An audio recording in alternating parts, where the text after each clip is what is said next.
Assalamualaikum warahmatullahi wabarakatuh. Halo semuanya teman-teman, selamat malam, selamat datang kembali di channel kita, channel Ilo Bercerita. Dan dimanapun teman-teman berada, semoga teman-teman selalu dalam keadaan sehat dan berbahagia selalu. Amin, amin, ya robbal alamin. Pada kesempatan malam hari ini kami akan membawakan satu kisah dari penulis favorit kita semua, yaitu Kenanga Kinasi, penulis asal Kalimantan. Dan kisah kali ini pastinya dari tanah Kalimantan yang selalu menyimpan 1000 misteri dan sangat menarik ya kisah-kisah dari Kalimantan. Tapi sebelum kita masuk ke dalam kisahnya, buat teman-teman mungkin yang baru bergabung ya atau sudah lama bergabung tapi lupa nih belum subscribe, yuk diklik dulu dong tombol subscribe-nya dan jangan lupa lonceng notifikasinya juga dinyalakan agar teman-teman selalu mendapatkan notifikasi dari konten-konten yang akan kami upload di setiap harinya. Dan kami juga ingin mengucapkan terima kasih ya kepada seluruh teman-teman yang sudah selalu setia mendukung channel kami, yang sudah selalu hadir di setiap harinya, karena teman-temanlah kami selalu bersemangat berkarya di setiap harinya. Dan gak pakai berlama-lama lagi ya, gak pakai basa-basi lagi deh, langsung saja kita menuju ke tanah Kalimantan. Nasib tragis keluarga Pak Idris. Assalamualaikum, seru Fatma sambil membuka pintu yang memang tidak dikunci. Fatma baru saja pulang dari sekolah. Seragam putih abu-abunya sudah basah berkeringat karena ia pulang jalan kaki. Aneh-aneh aja, dia bisa mendengar suara ibunya sedang menggerutu di dapur. Suara itu langsung membuat Fatma penasaran. Ia lalu menaruh tas sekolahnya di kursi kayu dekat pintu dapur dan segera mendekat. Dapur mereka sederhana. Di pojok dapur ada tungku kayu dengan panci yang berisikan air mendidih. Sementara di meja kayu yang telah berumur terdapat tumpukan sayuran segar yang sepertinya baru dipetik dari kebun. Ibunya tampak sibuk mengiris bawang. Bibirnya yang tipis bergetar sedikit seolah tak percaya dengan apa yang baru saja didengarnya. "Apanya yang aneh, Mak?" tanya Fatma. Ibunda Fatma terperanjat. "Kenapa kamu itu masuk tidak mengucapkan salam?" "Sudah, tapi Uma yang kadang mendengar," jawab Fatma membela diri. "Apa yang aneh tadi, Mak?" Ainun, ibunda Fatma berhenti mengiris bawang sejenak untuk menarik nafas panjang, lalu mulai bercerita sambil melanjutkan kegiatannya di dapur. "Bulan di muka, Pak Idris akan melangsungkan pernikahan besar-besaran," kata ibunya dengan nada heran sambil menatap putrinya dengan mata yang membesar. Fatma mengerjitkan dahi, mencoba memahami informasi tersebut. "Pernikahan besar-besaran, Mak? Memangnya apa yang aneh dengan itu?" Ibunya meletakkan pisau dan bawang yang diirisnya, lalu menyeka keringat di dahinya dengan ujung jilbabnya yang sederhana. "Ikam kada ingat bulan di muka bulan apa?" "Bulan Muharram, Fat." Fatma meraih gelas dari rak kayu yang terletak di dekatnya, lalu menuangkan air dari teko. Ia meneguk air itu perlahan sambil memikirkan informasi yang diberikan ibunya meresap. Ibu dan ayah Fatma berdarah Banjar Tulen, tetapi mereka tinggal di desa yang didominasi oleh para pendatang dari Pulau Jawa. Sedikit banyak kebudayaan Jawa pun melekat pada mereka. Fatma bahkan lebih sering menonton jaranan dibandingkan Japin. Begitu pula ayahnya yang selalu menyalakan musik campur sari sebelum tidur siang. Jadi Fatma mengerti kenapa ibunya itu tampak keheranan. Hampir tidak ada warga desanya yang pernah mengadakan hajatan di bulan Muharram atau Suro yang dianggap penuh pantangan. "Biarin lah, Mak. Mungkin keluarga Pak Idris sudah memikirkannya baik-baik." Fatma membuka lemari mencari makanan karena perutnya sudah lapar. Kada cuma itu, Fat. Pak Idris itu berencana mengadakan hajat besar-besaran, menyembelih sapi untuk pernikahan Sulis. Uang dari mana coba? Kali ini Fatma langsung paham, pantas saja ibunya uring-uringan karena masalah uang. Bu Idris masih berhutang 5 gram emas untuk acara sunatan Andi, anak kedua mereka, dan sampai saat ini hutang itu belum dibayar walau sudah beberapa tahun lewat. Jangan-jangan nanti mereka berhutang lagi untuk membiayai pernikahan Sulis. Ibu Fatma terus mengomel sementara anaknya makan sambil mendengarkan isi hati ibunya. Sekitar jam 3:30 pagi, suasana di rumah keluarga Fatma masih sunyi. Hanya suara jangkrik yang mengisi keheningan malam di perkampungan itu. Tiba-tiba saja terdengar suara keras seperti benda berat yang terjatuh. Suara itu disusul oleh suara teriakan meminta tolong yang menggema dari rumah Pak Idris yang hanya berjarak 4 meter dari rumah Fatma. Fatma terbangun dari tidurnya, jantungnya berdegup kencang. Ia bisa mendengar ayahnya keluar tergesa-gesa dari dalam kamarnya. "Tolong, Abah Fatma, tolong!" Teriakan dari rumah tetangga mereka membuat ayahanda Fatma mempercepat langkah, diiringi oleh Fatma yang mengekor dari belakang. Di luar, udara malam terasa dingin dan lembab. Lampu beranda bersinar menerangi sosok ayah Fatma yang semakin mendekat. Pintu rumah Pak Idris terbuka lebar. Di dalamnya terlihat anggota keluarga Pak Idris yang panik. Istri Pak Idris berdiri di pintu dengan tangan gemetar, matanya basah oleh air mata. Suaranya bergetar saat berteriak memanggil ayah Fatma. "Suamiku jatuh, Pak. Tolong, Pak!" Teriaknya sambil menarik tangan ayah Fatma agar lebih bergegas. Ayah Fatma segera masuk ke dalam rumah menuju kamar mandi. Di sana ia melihat Pak Idris tergeletak di lantai kamar mandi yang terbuat dari semen. Wajahnya pucat dengan mata terpejam rapat. Tubuhnya yang besar dan berat membuat ayahanda Fatma dan anak Pak Idris kesulitan untuk mengangkatnya. Beruntung, tidak lama kemudian datanglah bantuan dari beberapa tetangga yang datang setelah mendengar keributan. Mereka membawa Pak Idris keluar dari kamar mandi, segera membaringkannya di atas tikar yang digelar di ruang tengah. Fatma yang ikut keluar rumah bisa melihat wajah Pak Idris tampak pucat dengan keringat dingin membasahi dahinya. Mata Pak Idris yang tertutup rapat menunjukkan bahwa ia tidak sadar, nafasnya terdengar lemah. "Kita harus segera membawa Pak Idris ke rumah sakit," kata ayah Fatma dengan suara cemas. Ia menatap para tetangga yang berkumpul mencari seseorang yang memiliki kendaraan. Pak Parno menawarkan mobilnya. "Pakai mobilku saja." Lelaki yang rumahnya juga tidak jauh dari rumah Pak Idris itu bergegas pulang, lalu kembali lagi dengan membawa mobilnya.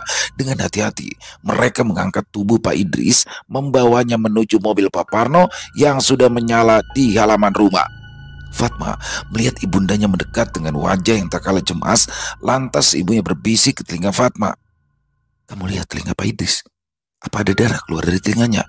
Mobil melaju cepat menuju rumah sakit, meninggalkan jejak di jalan tanah yang masih basah oleh embun malam.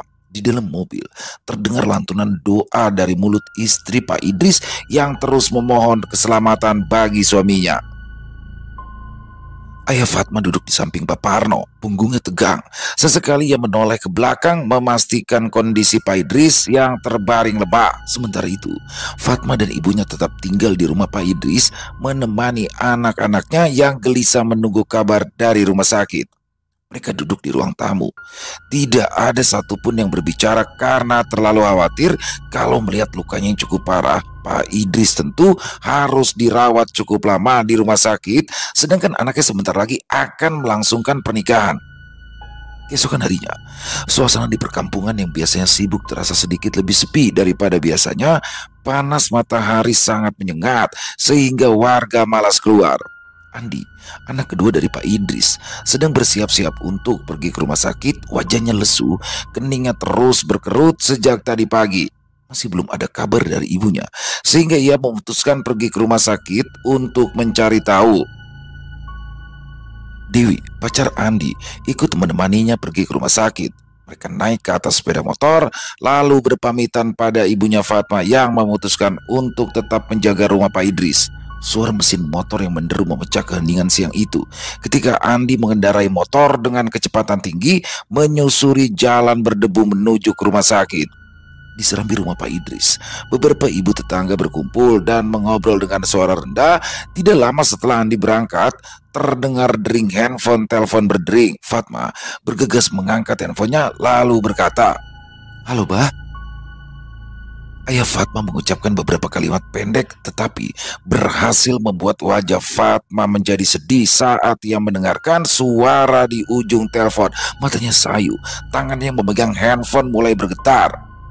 "Innalillahi wa inna ilaihi rojiun." Pak Idris meninggal, katanya pada sang ibu dengan suara parau.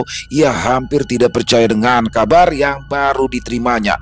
Tetangga-tetangga yang mendengar langsung bereaksi dengan berbagai ekspresi. Ada yang menutup mulutnya dengan tangan, ada yang menundukkan kepala sambil mengucap doa, dan ada juga yang segera beranjak untuk mengatur persiapan pemakaman. Kebun di rumah Pak Idris semakin terasa. Para ibu-ibu segera menuju dapur, menyiapkan makanan dan minuman untuk para tamu yang akan datang. Beberapa bapak-bapak mulai berdiskusi tentang tempat dan waktu pemakaman. Sulis dan Rizka yang tertinggal di rumah menangis terisak-isak karena ayah mereka meninggal dunia kemarin. Ayah mereka masih segar bugar dan tidak disangka-sangka hari ini beliau sudah meninggal dunia. Belum genap 30 menit sejak kabar duka itu diterima, handphone Fatma kembali berdering. Kali ini ibundanya yang mengangkat karena Fatma sedang pergi ke kamar mandi. Wajahnya yang tadinya tenang berubah drastis menjadi tegang dan cemas. Apa? Andi kecelakaan? Parah. Suara gaduh pun kembali terdengar. Ibunya Fatma segera memberitahukan kabar tersebut kepada para tetangga yang lain. Andi kecelakaan dalam perjalanan ke rumah sakit. Kondisinya parah, katanya dengan nada yang tidak kalah cemas dari sebelumnya. Kedua anak Pak Idris, Sulis dan Rizka, yang masih terpukul dengan berita meninggal dunianya Pak Idris, tampak kebingungan. Air mata mengalir di pipi mereka. Keduanya terduduk lemas di atas lantai, mencoba mencerna berita duka yang datang bertubi-tubi. Fatma menatap kedua saudari itu dari sudut ruang tamu dengan mata berkaca-kaca. Ia bisa merasakan sakitnya perasaan Sulis dan juga Rizka yang harus kehilangan ayahnya dan kini harus menghadapi kenyataan bahwa saudara mereka juga dalam kondisi kritis.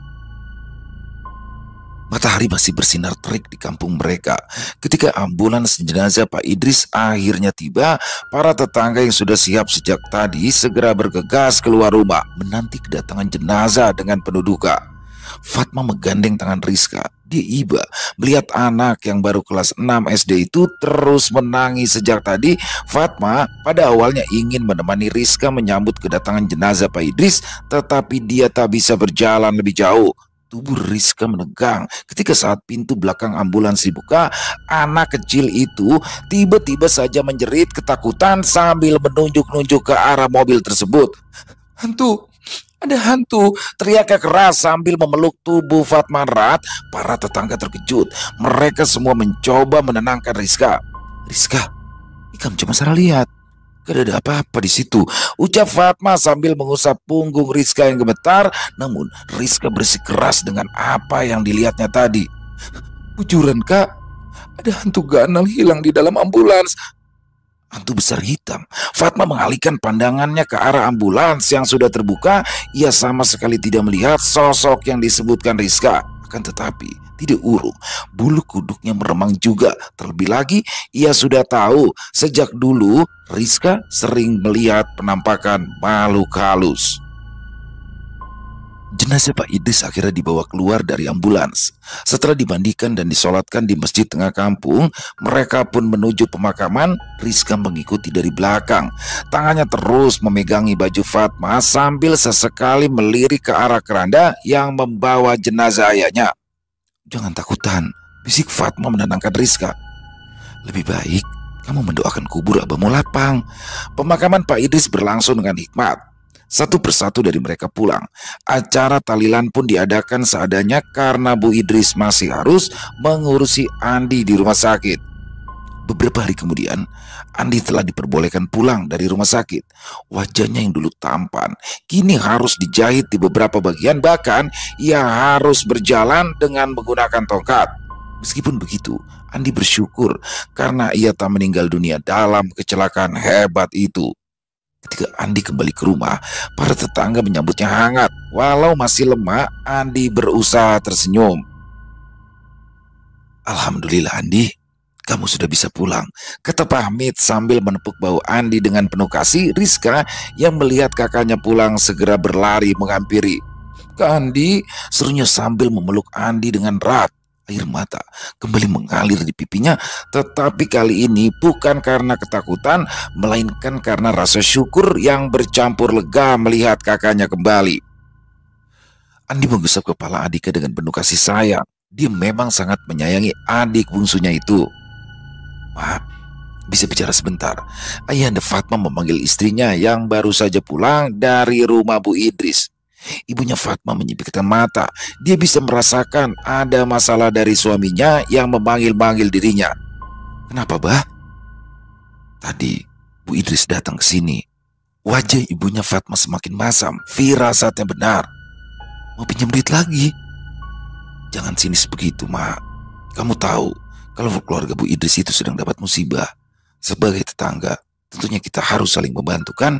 Ayahnya Fatma tersenyum mencoba menenangkan hati istrinya yang mulai panas. "Berapa?" tanya ibunda Fatma langsung. Katanya mau pinjam 50 juta. Fatma yang kala itu sedang minum teh langsung tersedak mendengar ucapan ayahnya. Ya, uang 50 juta di tahun 2010 bukanlah jumlah yang sedikit. Mereka bisa membangun rumah sederhana dengan uang itu. Reaksi ibunya Fatma juga sama kagetnya. "Jadi abang mau meminjaminya?" Suaminya meringis. "Ya, kalau Uma memang punya uang sebesar itu, pinjamkan saja. Kasihan Bu Idris.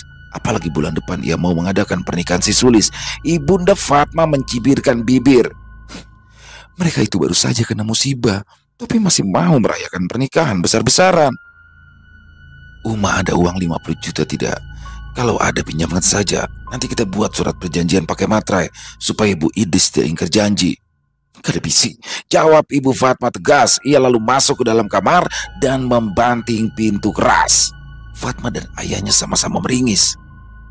Jelas, ibu Fatma marah. Hutang emas beberapa tahun lalu saja masih belum dibayar, sekarang sudah mau berhutang lagi. Sampai besok harinya, ibunda Fatma masih mengomel. Dia bahkan mogok membuatkan kopi walau suaminya sudah berulang kali membujuk. Sikap Bu Idris juga berubah drastis pada mereka. Dia yang biasanya tersenyum ramah kini selalu terlihat judes. Sepertinya Bu Idris kesal karena ibunya Fatma tidak mau meminjamkan uang sebesar 50 juta itu. Hari pernikahan akhirnya tiba. Sebagian heran karena keluarga mereka baru saja mendapatkan musibah besar, tetapi tetap melangsungkan acara pernikahan besar-besaran. Entah dari mana Bu Idris mendapatkan uang.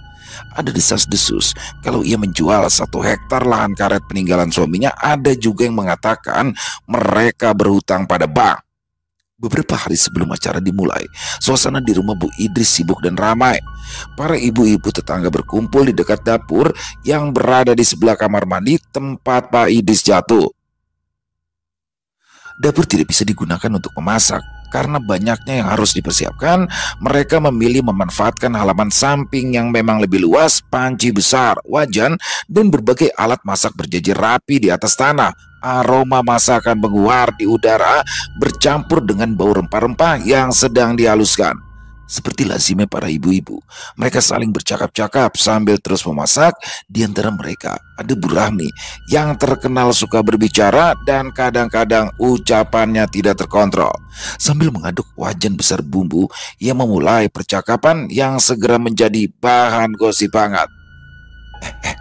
Bu, katanya dengan suara yang sedikit diturunkan tetapi cukup terdengar oleh semua orang yang ada di dekatnya. Ini kan malam satu suruh ya. Kok ya nekat mantu si Bu Idris. Wajahnya menunjukkan ekspresi heran, matanya sedikit membelalak. Beberapa perempuan yang lain berhenti sejenak dari aktivitas mereka ikut mendengarkan dengan serius. Ya takutnya kan. Bu Rami belum sempat melanjutkan ucapannya ketika tiba-tiba terdengar suara yang cukup keras. Gubrak! Pintu dapur terjatuh tepat di depan kompor menimpa panci besar yang sedang digunakan untuk memasak nasi. Suara dentuman keras itu membuat semua orang di dapur terkejut. Semua memandang kaget ke arah asal suara. Nasi yang sedang dimasak pun berhamburan ke tanah. Bu Rahmi mengelus dadanya melihat keadaan itu. Benar kan apa kataku? Pasti ada musibah kalau nekat mengadakan hajatan di bulan ini. Shh, jangan ngomong aneh-aneh, bisik temannya. Itu hanya kebetulan. Akan tetapi keadaan terlanjur menjadi tegang. Bahkan untuk membereskan nasi yang berhamburan di tanah saja mereka harus saling dorong karena takut. Di tengah ketegangan itu, Bu Idris muncul di dapur dengan wajah yang lelah. Ada apa ini? Tanyanya panik saat melihat keadaan yang berantakan. Beberapa ibu dengan cepat memberitahu tentang kejadian daun pintu yang jatuh. Bu Idris menghela nafas panjang walau urat di pelipisnya berdenyut dengan kencang. Jangan berpikir yang aneh-aneh. Fokus saja pada persiapan pernikahan ini ya. Semuanya sudah direncanakan dengan baik. Perkataan Bu Idris tidak membuat mereka menjadi lebih tenang. Mereka memang kembali bekerja, tetapi dengan hati yang terlanjur gundah. Meskipun begitu, ternyata semua memang berjalan lancar. Rumah Bu Idris dihias meriah dengan berbagai dekorasi. Janur kuning melengkung menghiasi gerbang masuk. Berbagai makanan disajikan secara prasmanan menghiasi meja yang telah disiapkan untuk tamu. Tamu-tamu pun mulai berdatangan dengan mengenakan pakaian terbaik mereka. Wajah-wajah ceria terlihat di mana-mana, meskipun ada yang menyimpan kesedihan di dalam hati karena Pak Idris sang ayah dari mempelai perempuan tidak bisa hadir. Di sudut ruangan, Bu Idris berdiri dengan anggun mengenakan kebaya merah marun. Bibirnya tersenyum, tetapi mata yang sedikit sembab menunjukkan kesedihan yang mendalam. Dia dan besannya sibuk menyambut tamu yang datang, hanya saja hatinya masih terasa hampa atas kepergian suaminya 1 bulan yang lalu. Sementara Sulis dan pasangannya duduk di atas pelaminan dengan senyum yang tak henti-hentinya terpancar. Sang mempelai pria tampak gagah dengan beskap hitam dan juga belangkon, sementara mempelai wanita juga tampak sangat cantik. Acara pernikahan berjalan lancar. Suara musik mengalun lembut mengiringi setiap langkah tamu yang datang dan pergi. Anak-anak kecil berlarian dengan riang, sementara para orang tua berbincang-bincang hangat di sudut-sudut ruangan. Namun, di tengah-tengah gembiraan itu, beberapa tamu tak bisa menyembunyikan kesedihan. Wajah-wajah mereka seringkali menunjukkan raut yang muram saat mengingat Pak Idris. Kerabat Pak Idris berkali-kali menyeka air mata saat berbicara tentang almarhum Pak Idris. Dia pasti bangga melihat anak pertamanya menikah. Semoga arwahnya tenang di sana, bisiknya. Keesokan harinya, suasana kampung masih sejuk dan tenang. Matahari baru saja terbit memancarkan cahaya kemasan yang menyinari dedaunan hijau. Burung-burung berkicau riang, seakan menyambut hari baru dengan semangat. Fatma sudah mengenakan seragam sekolah, menunggu dengan tidak sabar di teras rumahnya. Ia menunggu sang ayah yang akan mengantarnya ke sekolah. Sambil menunggu, ia melirik ke arah arloji yang menunjukkan pukul 7 pagi.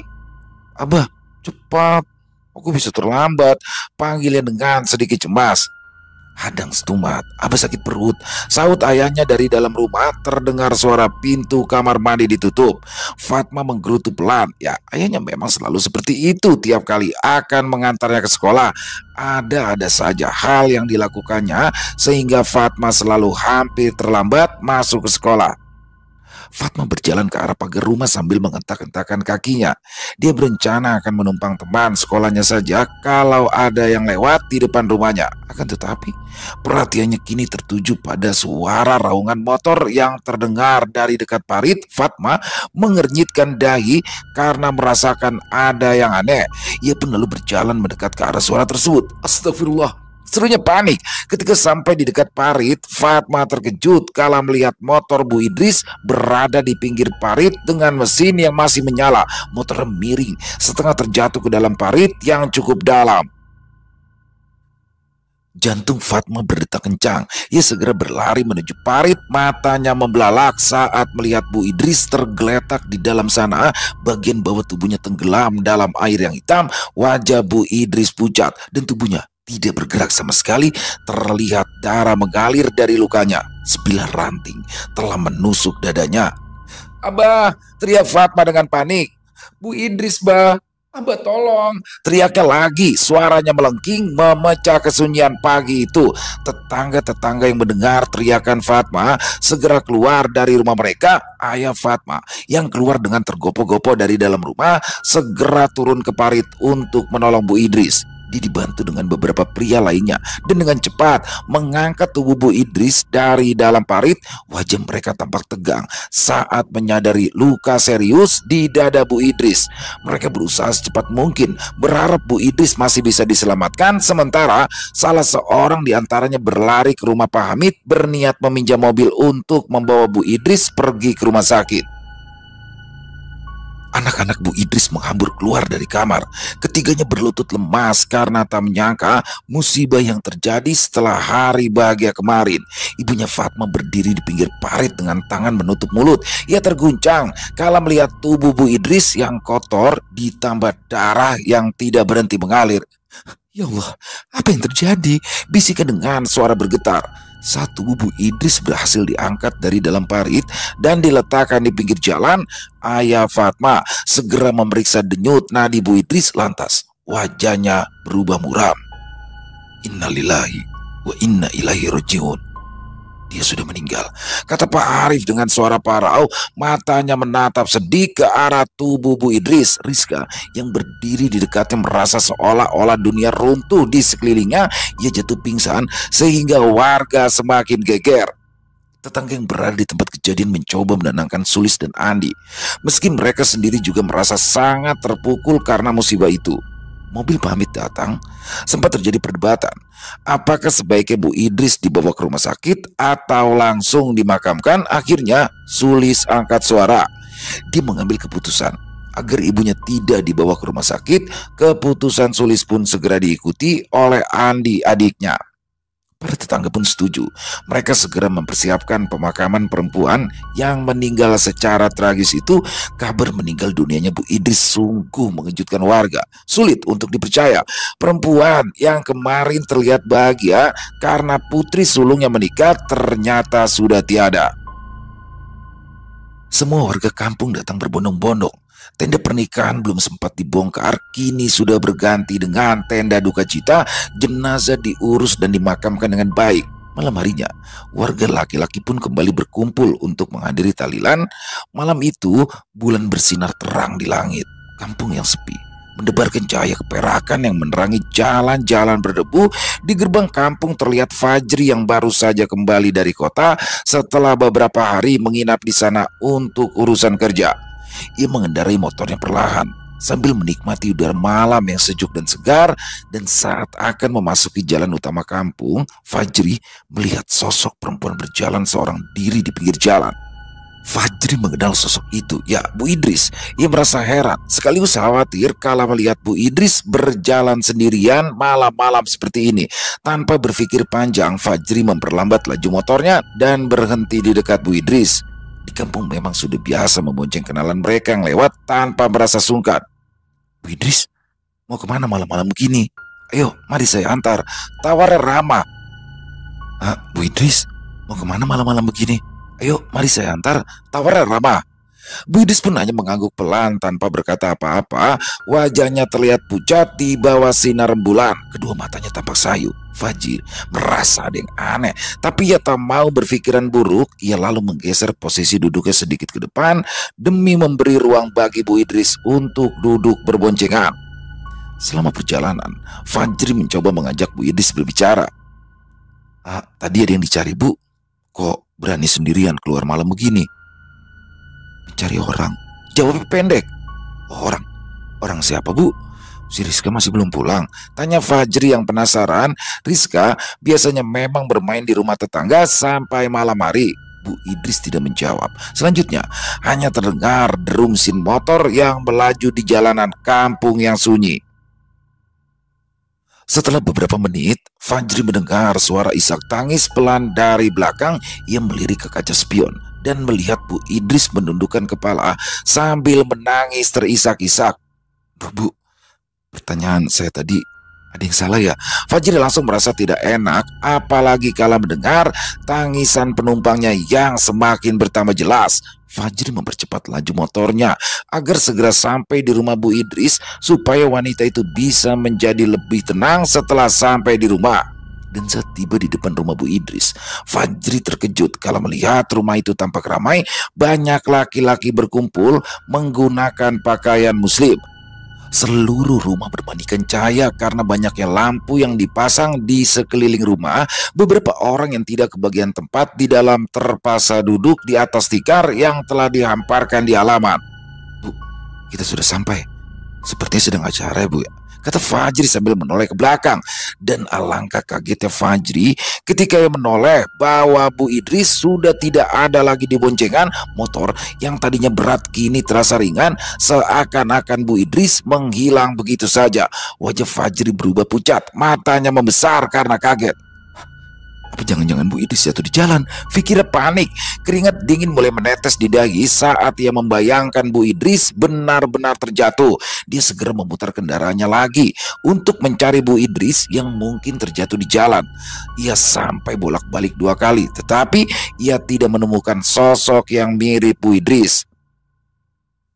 Fajri pun lalu memberanikan diri berhenti di depan rumah yang ramai itu. Punggung bajunya yang sudah basah saat ia bertanya pada ayah Fatma yang sejak tadi memandangnya dengan heran. Assalamualaikum Pak. Maaf, apa tadi Bapak melihat Bu Idris turun dari motor saya dan masuk rumah ya? Ayah Anda Fatma mengerutkan kening. Siapa? Bu Idris Pak. Tadi saya bertemu Bu Idris di depan. Karena kasihan melihat beliau jalan sendirian, ya saya ajak naik motor. Tapi mendadak beliau nggak ada lagi ya. Para tetangganya yang lain langsung menugas. Ah, jangan bercanda, Pak Mali. Ah, Pak Mali apa Pak? Saya mengatakan apa adanya kok. Tadi itu saya memonceng Bu Idris. Ayah Anda Fatma menyerahkan segelas air pada Fajri, lalu memintanya minum sambil duduk. Benar, kalau tadi kamu itu benar-benar melihat Bu Idris? Tanya ayah Fatma serius. Fajri mengangguk, matanya melirik ke arah buku Yasin yang masih dipegang ayah Fatma. Mendadak firasatnya mengatakan ada yang salah. Maaf, apa ini acara tahlilan 40 harinya Pak Idris ya? Ayah Fatma menggeleng. Bukan, ini acara tahlilan Bu Idris. Tadi pagi beliau meninggal dunia karena kecelakaan. Wajah Fajri menjadi sepucat kertas, perutnya terasa melilit karena rasa takut yang tiba-tiba datang. Tapi saya benar-benar mengantarnya tadi Pak, ujarnya setengah bergumam tak percaya.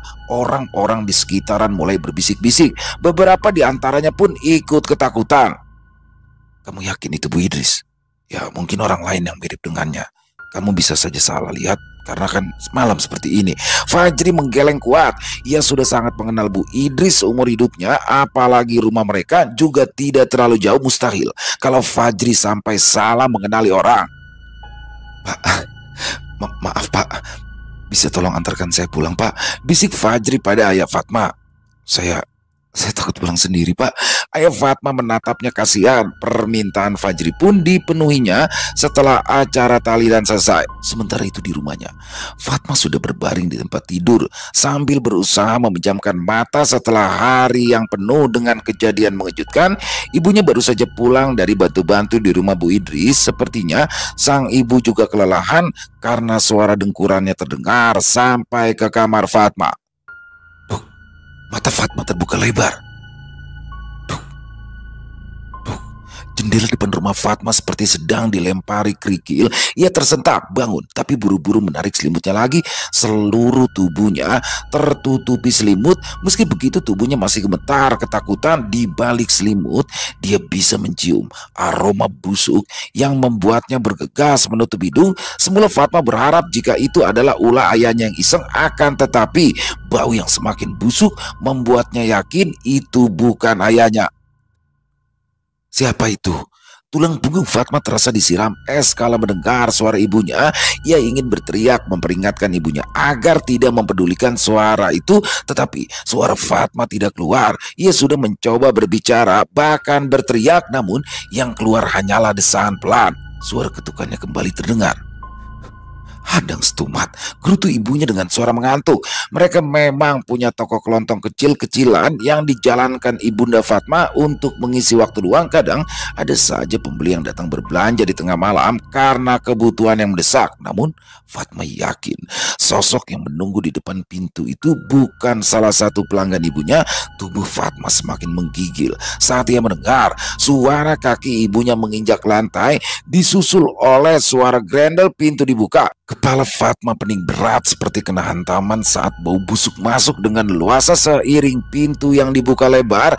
Isi perutnya bergejolak kuat. Fatma harus bertahan sekuat tenaga meskipun rasa mual semakin terasa saat ia berusaha agar tidak muntah di atas tempat tidur. Fatma bisa mendengar suara jerit ketakutan. Brung, terdengar suara benda jatuh di depan rumah. Uma, akhirnya Fatma bisa berbicara. Tubuhnya yang tadi sempat membeku mendadak mendapat kekuatan lagi. Ia segera melompat dari tempat tidur, berlari ke arah ruang depan dengan perasaan cemas. Dan saat tiba di depan, Fatma menemukan ibunya sudah tergeletak pingsan di lantai. Uma, Pian, kenapa Uma? Teriak Fatma panik. Ia menghambur ke arah ibunya yang tergolek lemah. Tangan Fatma meraba kepala ibunya mencari-cari apakah ada luka di sana. Kejadian yang menimpa Pak Idris membuat Fatma trauma. Ia pun baru bisa bernafas lega saat menyadari kepala ibunya sama sekali tidak ada yang terluka. Uma, bangun mak, ujar Fatma seraya mengguncang-guncang tubuh ibunya. Ia tidak menyadari di teras rumah berdiri sosok putih dengan muka yang sudah rusak parah. Di dadanya mencuat sebilah ranting dengan darah yang masih tampak basah. Darah hitam itu menetes membasahi lantai. Baunya semakin bertambah busuk ketika darah mengenai lantai. Fatma sibuk berusaha membangunkan ibunya sehingga ia tidak memperhatikan sekeliling. Namun keadaan itu segera berubah ketika ia mendengar namanya dipanggil. Fatma. Der Fatma berdesir kuat. Ia tidak berani menoleh ke belakang, tetapi dari sudut matanya Fatma bisa melihat ada sosok yang melayang maju. Tolong, ada hantu. Entah dapat kekuatan dari mana, Fatma berhasil berteriak sekuat tenaga meminta pertolongan. Para tetangga yang mendengar keributan segera datang, terutama kerabat Bu Idris yang masih menginap di sana setelah pemakaman tadi siang. Fatma, kenapa ikam nak? Ayah Fatma yang baru saja mengantar Fajri berlari paling cepat. Nafasnya terengah-engah ketika sampai di dekat Fatma.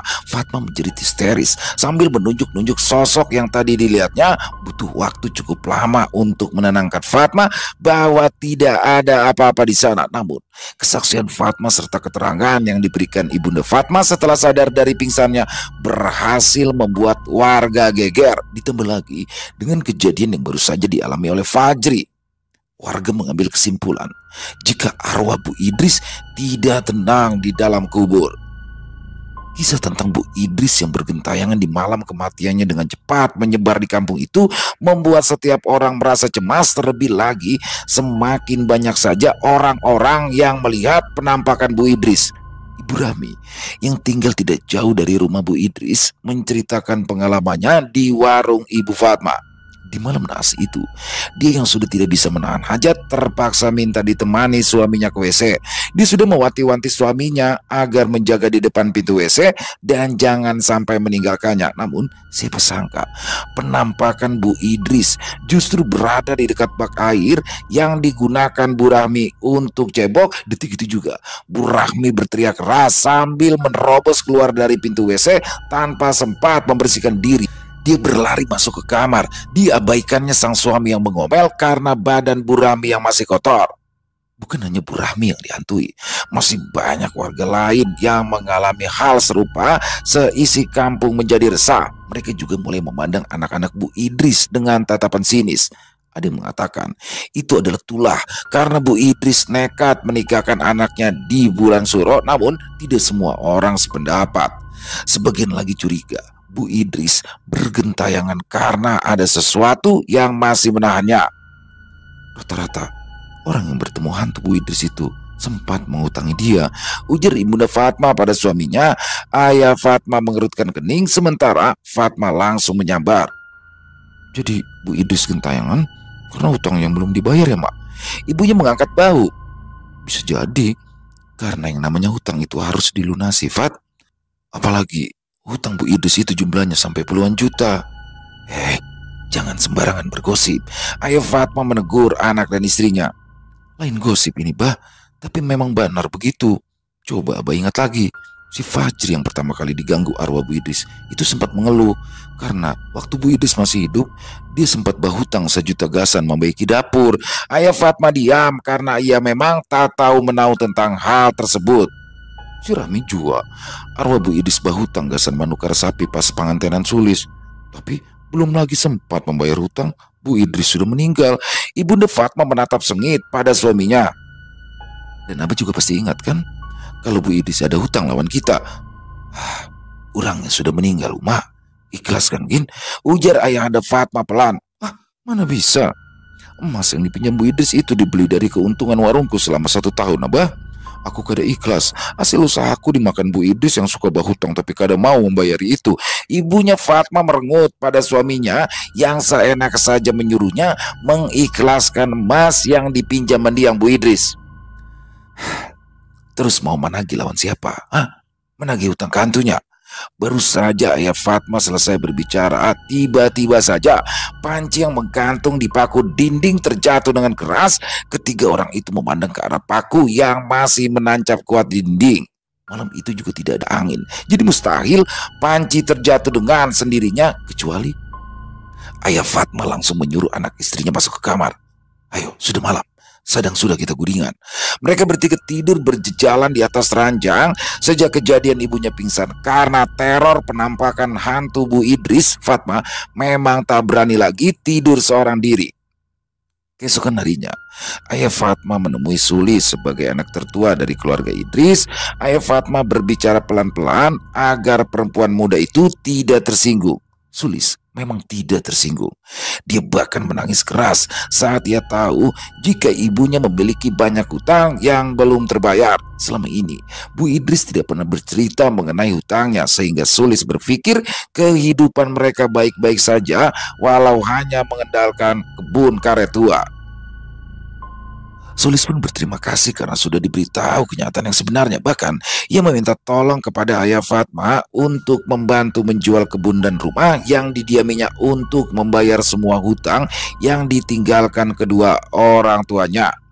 Ayah Fatma sempat gamang, terlebih lagi karena harga yang diajukan Sulis sangat murah. Namun Sulis meyakinkan ayah Fatma kalau ia ingin secepatnya membayar seluruh hutang agar kubur orang tuanya lapang.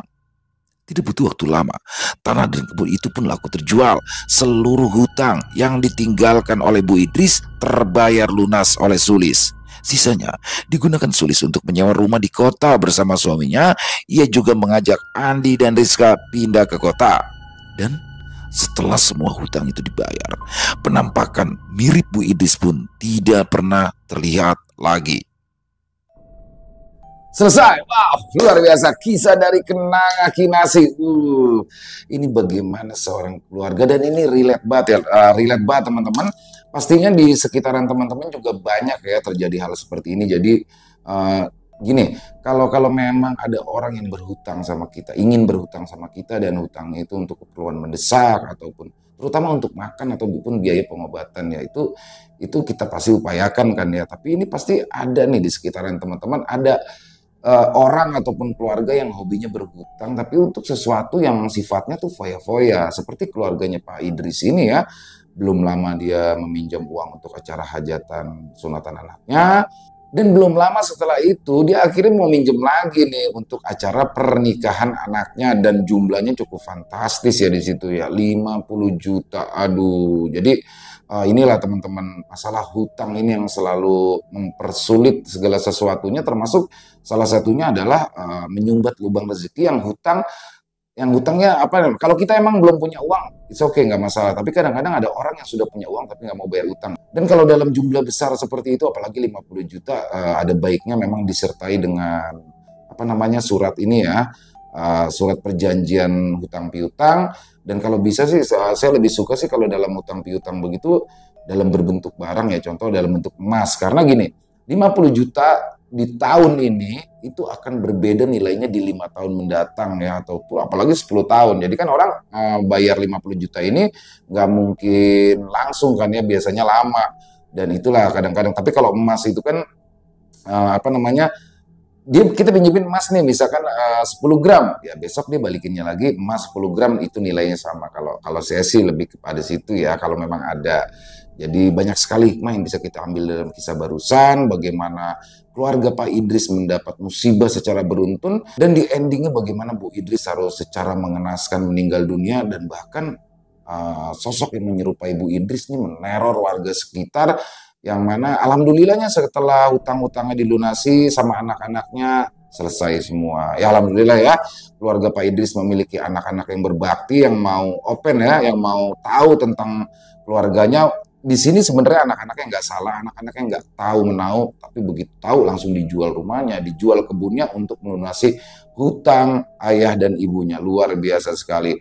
Kenanga Kinasi, terima kasih atas kisah luar biasanya, dan semoga kisah barusan bisa menghibur teman-teman semua para pecinta penikmat horor misteri, lebih khususnya lagi kepada para subscriber dari channel Ilo Bercerita. Dan buat teman-teman, silakan yang punya komentar lain, yang punya pendapat lain bisa menuliskannya di dalam kolom komentar, ataupun hanya sekedar saling menyapa, silakan. Insya Allah kami akan membalasnya satu persatu. Buat yang suka dengan video barusan, silakan bisa diklik tombol like atau tombol jempolnya.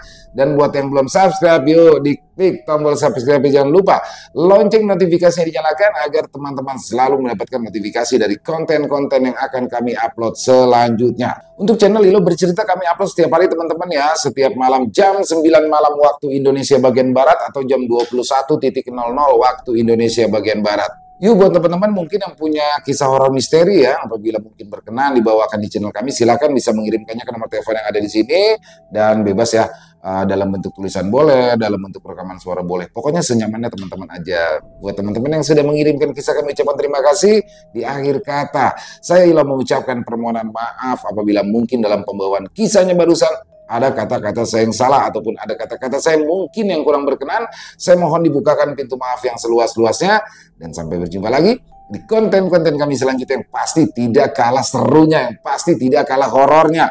Masih bersama saya Ilo di channel Ilo Bercerita. Salam sehat, sukses selalu untuk kita semua. Assalamualaikum warahmatullahi wabarakatuh.